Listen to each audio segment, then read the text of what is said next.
係化妝師 Gobi。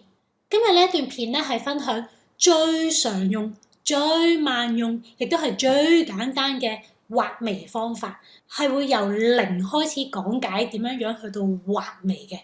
如果你係化妝嘅超級初學者，同時亦都對畫眉有困擾嘅話咧，而家停一停，可唔可以俾個 like 同埋 follow 我？喺開始畫眉之前咧，我哋係要理解咗個眉嘅基本結構先嘅。呢個位置咧就叫做眉頭，呢個位咧就叫做眉尾。咁成條眉最高嗰個位置咧就叫做眉高峰。咁一般眉頭嘅位置咧會係眼頭前2mm向上拉一條直線。咁呢一條直線咧每一個位置都可以係眉頭嘅位嚟嘅。咁當然啦，如果你本身隻眼分得好開嘅話咧，你就可以再前啲啦。調翻轉，如果你本身隻眼咧黐得好埋嘅話咧，你就可以稍微後少少啦。至於眉尾咧，就會係個鼻嘅呢個位啦，連埋個眼尾向上拉一條直線。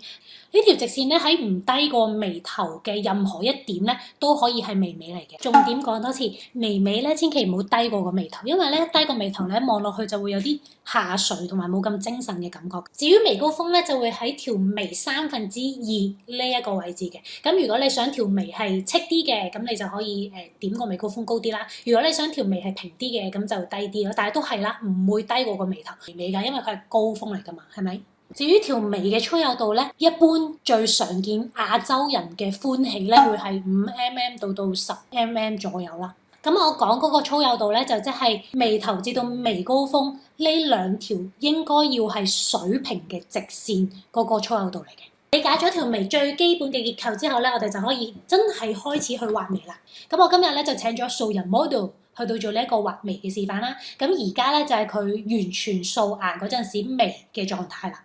咁佢本身咧條眉已經係收咗啲雜毛㗎啦，咁所以咧今日就示範唔到收眉啦。咁但係如果你自己係需要收眉嘅話咧，你可以跟翻我啱啱講嗰個比例咧，唔喺嗰個範圍以外嘅毛，你就可以全部剃晒佢啦。畫眉之前咧要做好咗個粉底先。好啦，而家做好啦，好老土啊呢個轉場。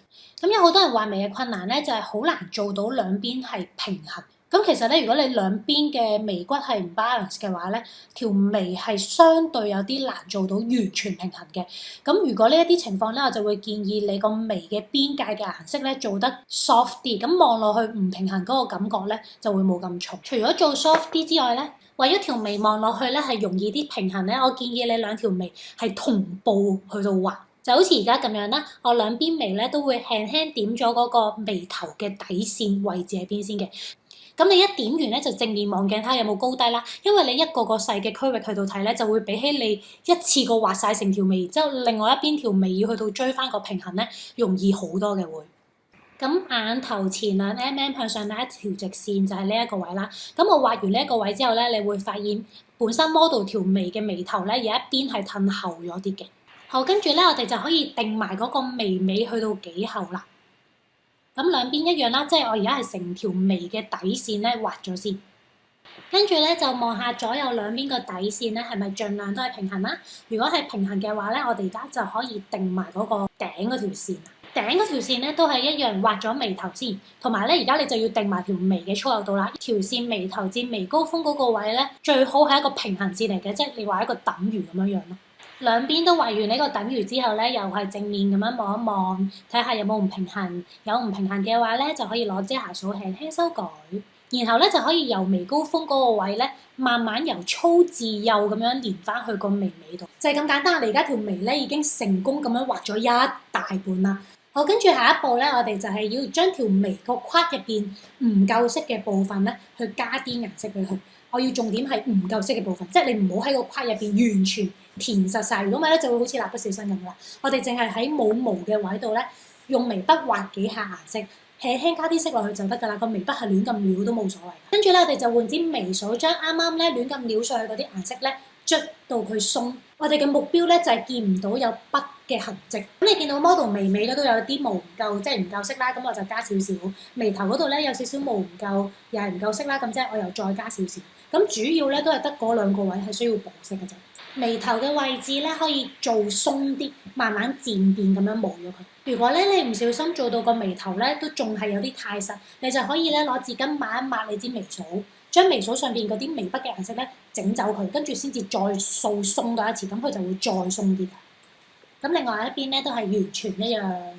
填完色之後咧，你會發現我哋條眉嘅顏色咧，同個眉筆嘅顏色咧，唔會裝得好似，即係我揾啲毛同埋支筆啊。咁所以咧，啲顏色就會有少少一笪笪啦。因為我哋係唔會用純黑色嘅眉筆㗎，如果唔係會好實同埋好唔自然。咁喺呢個時候咧，就可以用眉 gel 去到將條眉嘅毛咧染翻做你眉筆嘅顏色。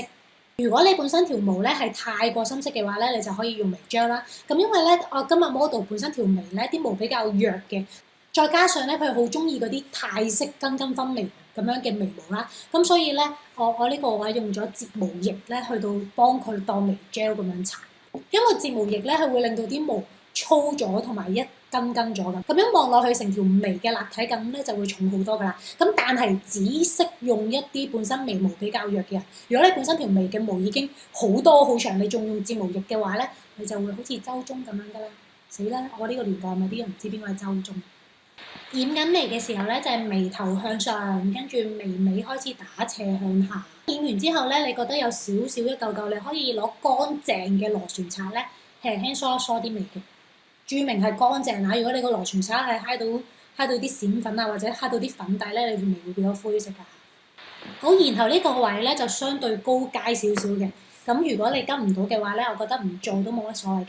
我而家咧會攞呢一啲好幼頭嘅眉筆咧，一條條毛咁樣咧，畫翻少少毛流感喺佢完全冇毛嘅位度，因為冇毛嗰啲位咧，佢真係冇毛噶嘛。咁你而家就係一撇色咯。咁我想佢係個立體感同埋嗰個真實感重啲咧，我就係咁樣一條條毛咁樣描落去，就會成件事會靚啲咯。跟翻眉毛嘅生長方向咧，喺冇色嘅位度輕輕描少少就得㗎。咁每一筆咧，你幻想你都係畫緊啲眉嘅，咁所以咧嗰一筆嘢咧係又粗又咁樣生出嚟，唔係講得太深。即係你跟到嘅就跟啦，跟唔到嘅就幻想將來可能會跟到啦。就係咁樣，條眉咧就畫完㗎啦。而家佢個樣咧比起未畫眉之前係爭好遠，即刻精神好多，啲五官係會有立體咗。咁所以我覺得咧條眉對於成個樣嚟講咧係排喺皮膚好之後嘅第二位重要嘅。以上嘅內容咧係俾一啲超級新手點樣可以容易啲掌握畫自己條眉嘅方法啦。咁如果你已經係畫得比較純熟咗咧，你就唔使再喺度左右同步對呢樣對嗰樣睇下平衡，跟住先畫咯，就應該一嘢畫就得㗎啦。因為你都係幫自己畫啫嘛，你個樣唔會變好多㗎，係咪？如果咧你都中意呢一類素人化妝影片嘅教學咧，可以留言俾個一字我啦，咁我見到好多一字嘅話咧，我就會盡量安排多一啲呢一啲嘅教學啦。咁有啲咩唔明嘅話咧，都可以喺下邊留言講俾我聽㗎。我哋下個禮拜四見啦，拜拜。喂，like 咗未啫 ？follow 咗未啫？唔該你啦。而家咧每逢星期二嘅夜晚9點咧，喺 Facebook 上邊我哋都會有一個限時優惠直播，咁我就會介紹一啲我覺得好好用嘅產品，有一個優惠嘅價錢俾大家去到買啦。另外咧，我哋網上嘅新娘化妝班咧，其實已經上咗線啦，係好完善咁樣由零到深開始講咧新娘化妝係點樣做嘅。仲有咧，我哋呢一個課程咧係有30日100% 退款保證，即係你買完呢一個網課咧，覺得對於你嚟講冇用嘅話咧，我哋係可以全數退款俾你嘅。希望幫到你哋啦，拜拜。